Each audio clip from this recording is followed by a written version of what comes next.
Good morning, Central Kentucky. This is Sandra Leslie White coming to you live from WJMM 99.1 FM studios here in Versailles, Kentucky, just outside of Lexington, shouting out this morning to my favorite Catholic priest, Father Chris.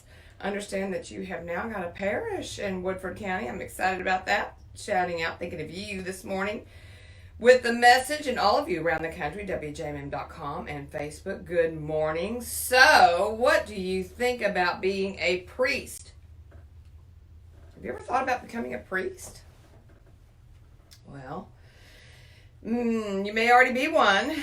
Today's message is called Kingdom of Priests, and those of you who are seasoned Christians, Bible scholars out there know that we're called a kingdom of priests. Have you ever really thought about that and the root meaning, the real deep meaning, the revelation of that, which is why Lifting the Veil is called Lifting the Veil, because the root word of that is revelation. So we want to give revelation to maybe some very, very familiar terms that we haven't thought much about in a deep way. So today, we're going to look at a kingdom of priests from Hosea's perspective, as well as Peter's perspective in the New Testament. So let's jump in today. I'm going to call you a priest today. Those of you who follow Christ, you're a priest. Did you know that? All right, so Hosea chapter 4, verse 6. We started that last week. Let's go there in the New American Standard Version this morning. My people are destroyed for a lack of knowledge. Because you have rejected knowledge, I also will reject you from being my priest. Since you have forgotten the law of your God, I also will forget your children. This is a harsh word coming to us out of the prophet Hosea in chapter 4, verse 6. We're familiar with the first clause of that, and that is, my people are destroyed for a lack of knowledge. So actually the first sentence in that verse, in verse 6, and we seem to be familiar with that in contemporary, particularly charismatic circles and so on. We all talk about being destroyed for a lack of knowledge, that knowledge of God in the land, that lack of knowledge of God in the land, that lack of the fear of the Lord in the land, that lack of holiness in the land. There's a lot of lack there, but it's an important verse, and we discussed that on my show on Friday. If you're interested, you can go to my Facebook page, Sandra Leslie White Ministries page, and there is a message there on why my people are destroyed. And I think that is the important verse, not only in all of Hosea. I mean, I kind of like Hosea 2:16, but this one, Hosea 4:6, is far more famous in terms of identifying, sort of setting the tone and giving weight to the whole prophecy of Hosea.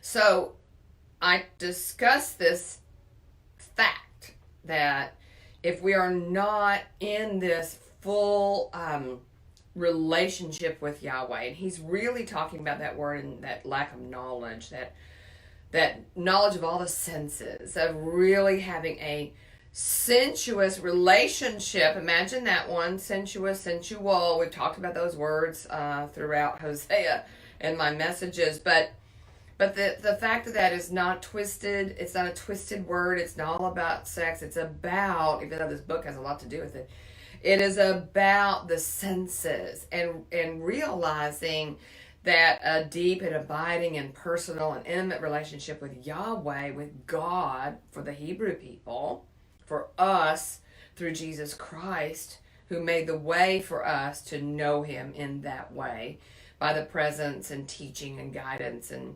joy of the Holy Spirit. But for the Hebrew people of the day, understanding Yahweh in all their senses was something that they were familiar with. This is what they were taught.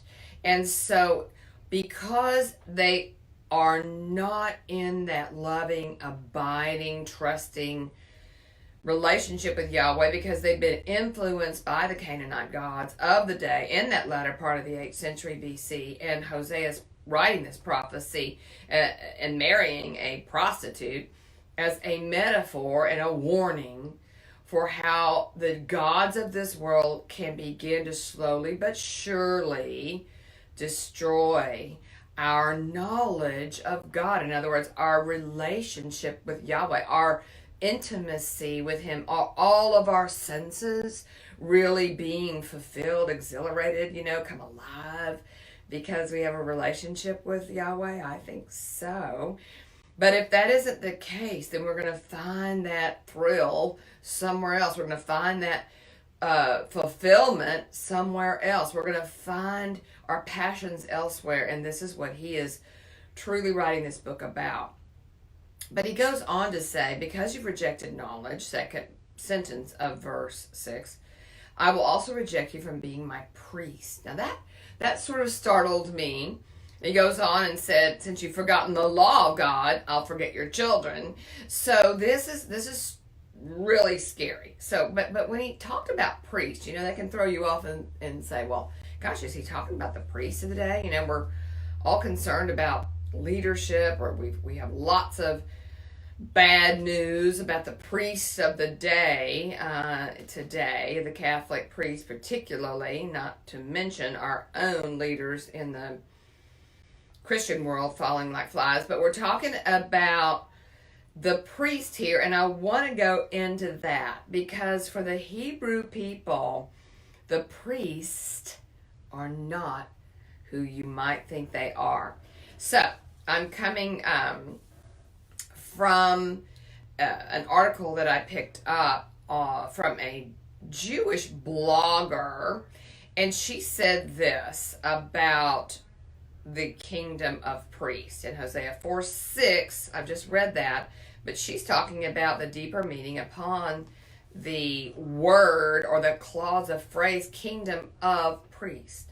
She says this, upon meeting non-Jews who are unfamiliar with what a rabbi is, I often tell them my role is somewhat akin, she's a rabbi, to the role of a priest or a minister in the Christian tradition. But the truth is, there are significant differences between rabbis and priests. While rabbis often officiate at life cycle and worship ceremonies, Judaism does not require them to perform these rites. Whereas in the Catholic Church, priests are often the only ones who can perform life cycle and worship ceremonies known as sacraments. And that also goes, by the way, for many of our Protestant mainline churches. Other well-known differences exist as well, she goes on to say. Judaism encourages marriage for rabbis versus Catholicism's requirement that priests be celibate. But what struck me on reading Parashat Testava this time was how similar the distinguishing garments that Judaism's priests, like the Kohanim, were required to wear are what many Catholic priests and bishops wear today, and how these clothes separated them from the people. So I've often wondered about that too, the long robes and the hats and all that. Anyway, I'm giving my own sort of testimony to this. She says most rabbis today do not wear clothing which identifies them as clergy. I didn't realize that. Certainly Jesus did not, did he? We certainly wear nothing like the breastpiece, the long vest or ephod, and the headdress which distinguish the Kohen Gadol, high priest, from the rest of the Israelites. In part, this is because the destruction of the temple in Jerusalem in 70 CE left the Kohanim no significant role to play in Jewish ritual life, and hence no special garments to distinguish them. And in part because the rabbis of the Talmudic period democratized leadership roles in the Jewish community, basing them on Torah knowledge as opposed to lineage. So hang with me here. Listen to this. Yet, despite the democratization of religious leadership roles in Jewish life, there remains today a distinction between rabbis and lay people. Though we sport no breastpieces, long vests, or headdress, rabbis are often held to a different religious and moral standard from the rest of the Jewish population. The Torah teaches us just before the giving of the Ten Commandments that we are all to be a kingdom of priests and a holy nation. She references Exodus 19:6. Yet it seems that many Jews are content to let their rabbis embody that priestliness and holiness while they watch from the sidelines. This is not the way our lives were meant to be. The Talmud seems to suggest that the priestly garments were designed to protect all human beings from the sins to which they are prone. Thus, it spelled out for us that the breastpiece, called the breastpiece of judgment, that's the mishpat, was meant to prevent miscarriages. And then she goes on to identify that breastpiece of judgment, meant to prevent miscarriages, as I say, of justice, was meant to prevent miscarriages of justice. The jacket is similar to the word for betrayal. Ma'al would discourage gossip. The ephod, a coat used to decorate idols, as in Hosea 3:4, would protect against the danger of succumbing to idolatry. The fringed tunic, the same phrase is used for Joseph's coat in Genesis 37, would protect against bloodshed, as the brothers nearly killed Joseph. The breeches would protect against sins of unchastity, and the headdress against arrogant thoughts. Isn't that fascinating? I think that's just fascinating. And she goes on to say, none of these sins, here we go today, injustice, gossip, idolatry, bloodshed, unchastity, or arrogance is unique to priests or rabbis. These are sins which all human beings are susceptible to.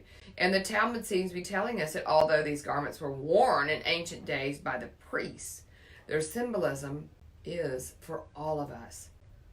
Rabbis may serve as role models and teachers for the holy and moral life we all aspire to, but they are not to live that life on their own. The whole Jewish community should be following in their footsteps as they don the priestly garments of moral and committed Jewish life.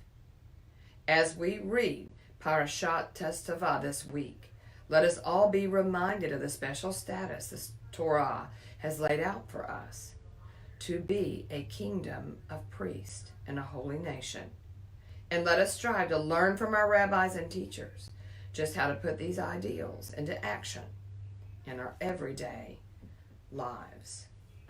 Okay, so I know that was a long reading there from a contemporary Jewish perspective, a female rabbi, that discusses the fact that in the context of the Old Testament and in the historical documents, once the temple was destroyed in 70 AD, then we realize that the rabbis, that the priests became all of the Jewish people, that they became a kingdom of priests and a holy nation.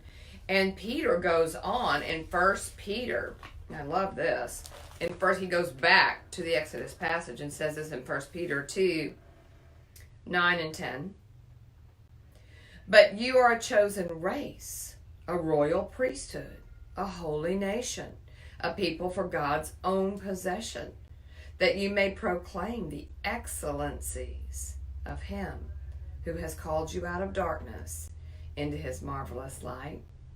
For you once were not a people, but now you are the people of God. You had not received mercy, but now you have received mercy. And so we look at the kingdom of priests as a chosen people. We are, in the New Testament, the kingdom of priests being fulfilled from the Old Testament, when the priests, who are and the priests and teachers and the ministers and the priests today are to be role models for sure, but they are not about this alone. They are not separated and have this particularly, holy beeline to God for us. They simply are role models for our own morality, for our own holiness, for our own way of becoming a light to people who are in the darkness. So are you a priest? You are. You are. If you are a follower of Jesus Christ, if you have come out of the darkness into the light, if you have received the mercy of God and now you're called his own, you were not a people, you were just wandering on the earth. I know I was before I met Christ, before I became one of his in the family of God, before I became a kingdom of priests. So I look forward to moving on with you in this glorious topic in the coming days. God bless you.